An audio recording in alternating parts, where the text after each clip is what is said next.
তুমি যেহেতু নতুনকে CDPO ক্ৰেক কৰিলা তোমাক কেনেকুৱা লাগিছে? মোৰ বহুতেই ভাল লাগিছে, মানে এটা বহুত দিনৰ সপোন পূৰা হৈছে।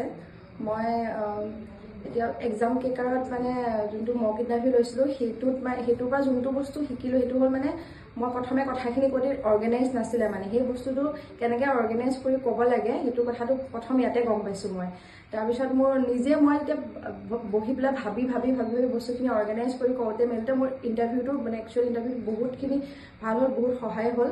আৰু মই ইয়াৰে বাকী যিমান জেনেৰেল ষ্টাডিজৰ যোনবোৰ ভিডিঅ' আপলোড কৰি থাকে মেমে, মই সেইখিনি ভিডিঅ' প্ৰায় ৰেগুলাৰলি চাই আছিলোঁ। অসম বিশেষকৈ মানে আছামৰ যিখিনি কাৰেণ্ট এফেয়াৰ্ছ সেইখিনিৰ পৰা মোৰ বহুতখিনি হেল্প হৈছে।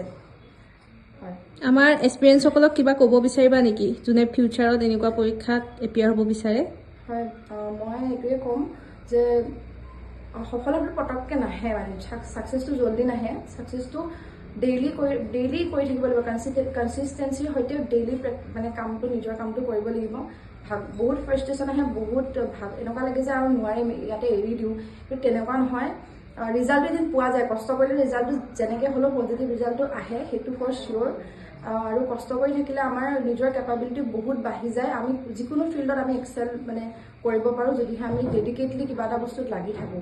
ডেফিনেটলি ছাকচেছ আহে, অকণমান লেট হ'ব পাৰে, কিন্তু আহাটো আহে, সেইটো চিয়'ৰ। মই নিজে বহুত হাৰি গৈছোঁ, বহুতবাৰ। যোৱাবাৰ মোৰ 4 নম্বৰৰ কাৰণে CC নহ'লে মই ভাবিছোঁ মই নকৰিমেই নেকি, কিন্তু নহয়, মই কেতিয়াও মানে তথাপি মোৰ মনৰ ভিতৰৰ পৰা সেই ইচ্ছাটোৰ কাৰণে মই কৰি আছিলোঁ। এতিয়াও মানে মোৰ লাহে লাহে মই একচেপ্ট কৰিছোঁ যে মই ছাকচেছ হৈছোঁ, আৰু সেইটো বস্তু ভগৱানেই দিছে। মানে সেইটো মোৰ কষ্ট আৰু ভগৱানৰ আশীৰ্বাদ, মা দেউতাৰ আশীৰ্বাদ আৰু আপোনালোক সকলোৰে টিচাৰসকলৰ মানে কষ্টৰ কাৰণে এইটো ফল হৈছে।